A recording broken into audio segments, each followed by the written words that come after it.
Moroccan jewelry, Moroccan shells, the word for jewelry. At Jebel Irhoud, near Asfi, archaeologists have identified the fossilized remains of the oldest known Homo sapiens, dating back approximately 300,000 years.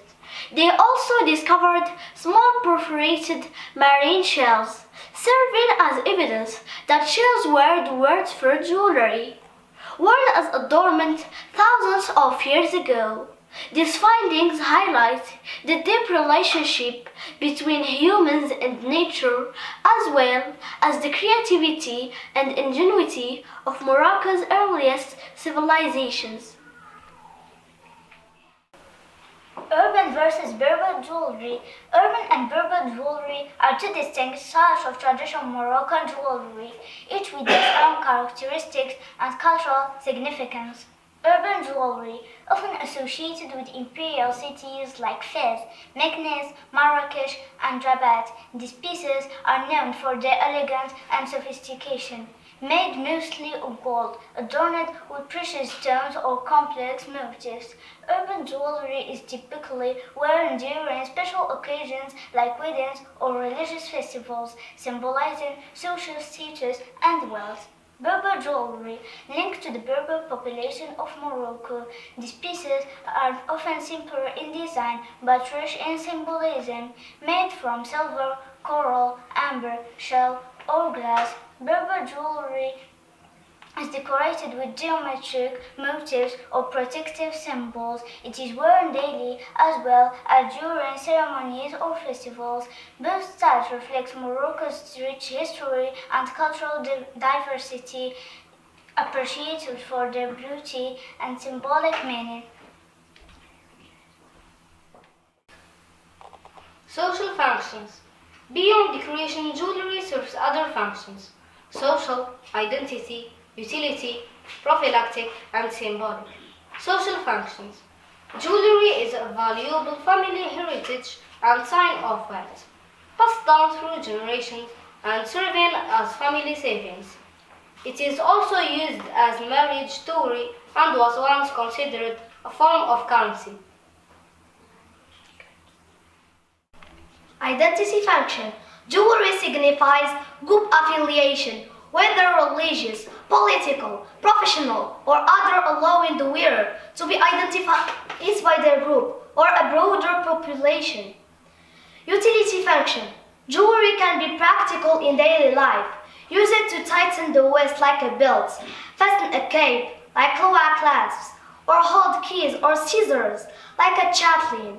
Fibulas serve to hold together uncooked clothing. Prophylactic and symbolic function. Some jewelry features symbolic motifs, like the hand or Fatima Khamsa. Use it as an amulet to ward off the evil eye and absorb jealousy. Types of jewelry. Traditional Moroccan jewelry include headpieces, picture adornments, necklaces, bracelets, earrings, fibulas, and more. These pieces are not only fashion accessories, but also symbols of status, traditional in Moroccan beauty. Headpieces, tawza, often worn as a part of outfit during ceremonies or festivals. They are adorned with traditional Moroccan motifs and cultural symbols, varying by region or specific community. Earrings. Traditional Moroccan earrings are integral to the cultural attire, especially in remote areas and during special occasions like weddings and festivals. Made from various materials, they reflect the country's richity and cultural diversity. Fibulas.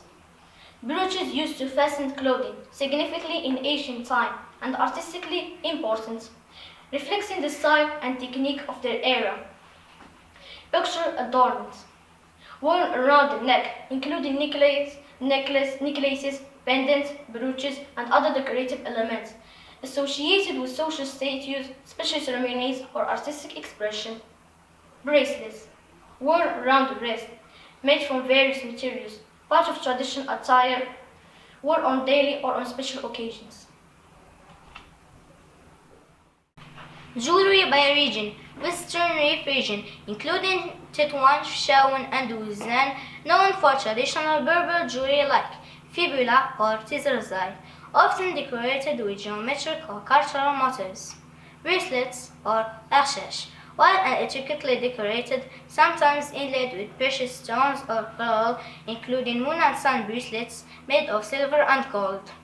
Earrings or easily, simple and elaborate with silver pendants and colorful beads. Necklaces or izgarin, made from pearls, silver pieces, or coral with symbolic motifs. Vast Meknès region, imperial cities reflected in traditional jewelry like earrings, crescent-shaped, made of silver and gold, sometimes with precious stones and pearls.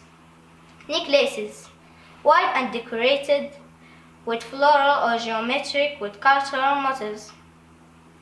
Pictorial adornment, including tang, libba, libba al-haya, mdija, and tajra.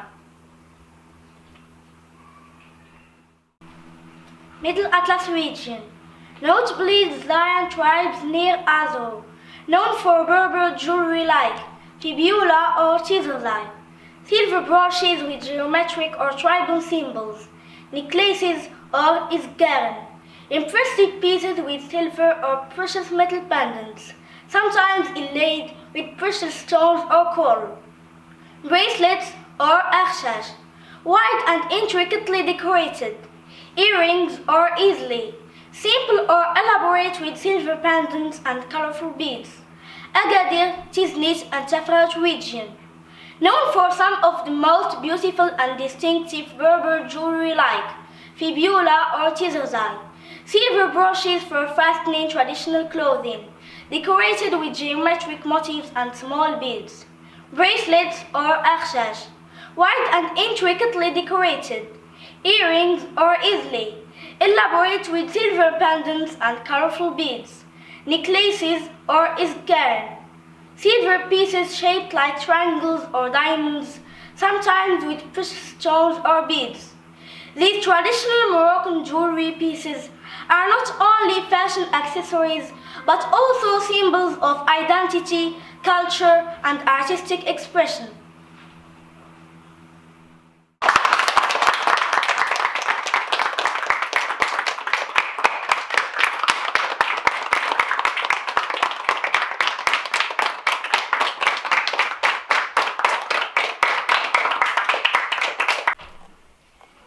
Salam alaikum, c'est Al-Aïchi, c'est Adil, l'Oustazat, Oustazat Zhor, Oustazat Tissam.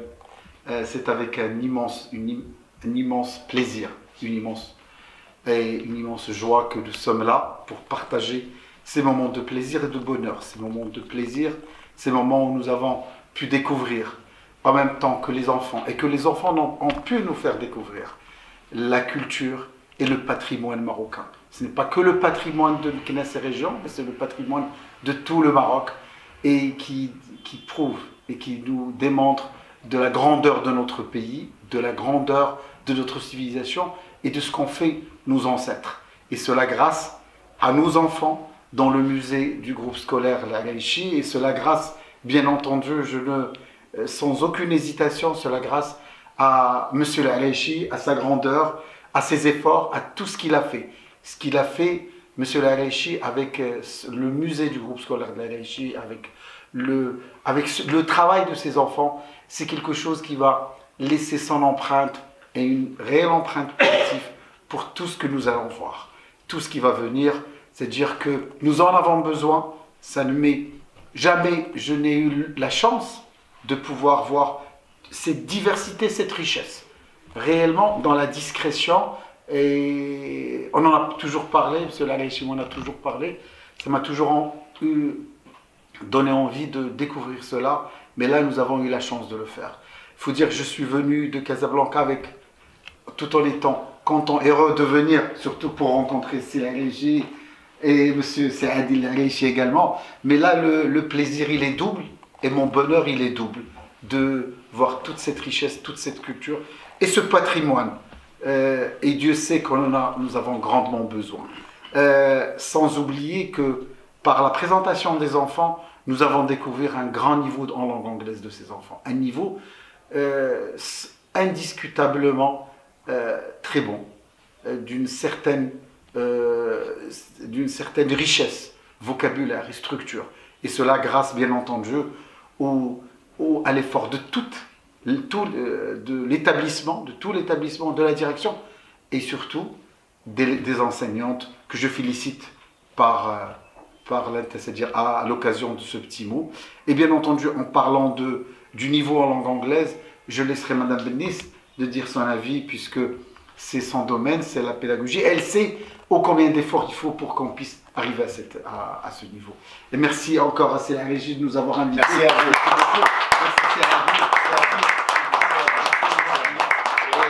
Nous espérons avoir d'autres occasions de partager des moments de bonheur avec vous. Merci beaucoup. Assalamu alaikum wa rahmatullahi ta'ala wa barakatuh. Good morning. حقيقة أنا فرحانة بزاف اللي حضرت معكم وشفت المجهودات ديالكم والقيمة اللي تعطات لهاد التراث ديالنا. Donc là je vais switcher au français et peut-être même à l'anglais.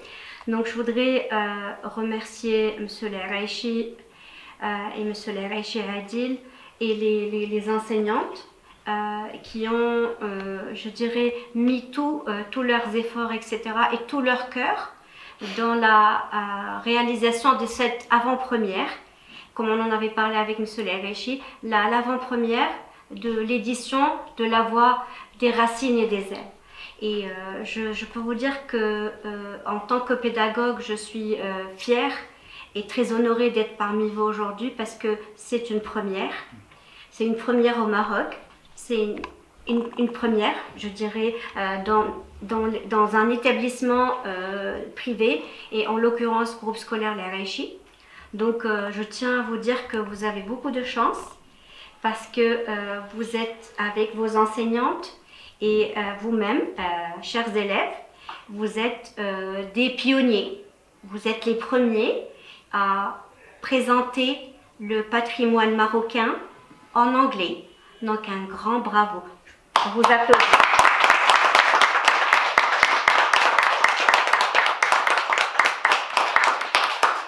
Et ça, c'est une très belle réalisation parce que vous avez parlé des costumes, vous avez parlé des bijoux, vous avez parlé de la broderie, vous avez parlé de notre patrimoine, vous nous avez fait voyager.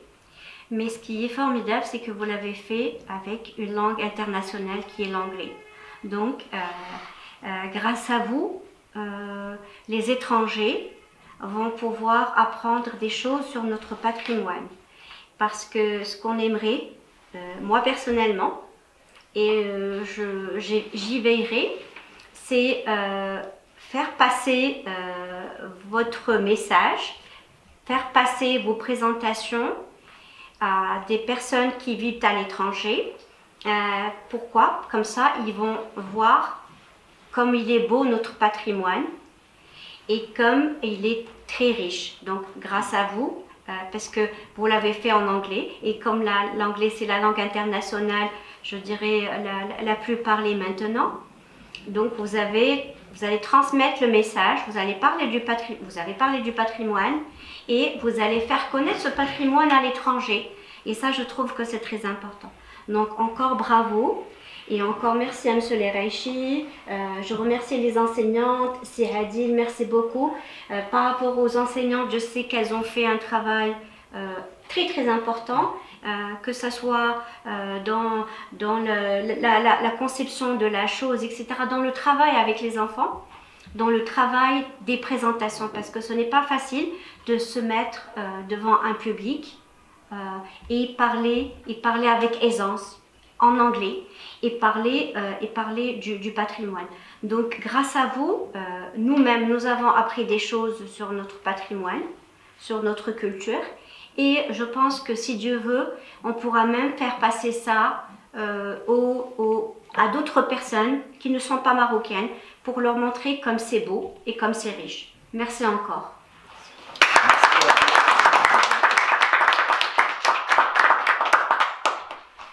Merci beaucoup, Monsieur Depar, Madame Bennis, pour vos interventions et les mots que vous avez pu dire sur l'établissement et sur ma personne.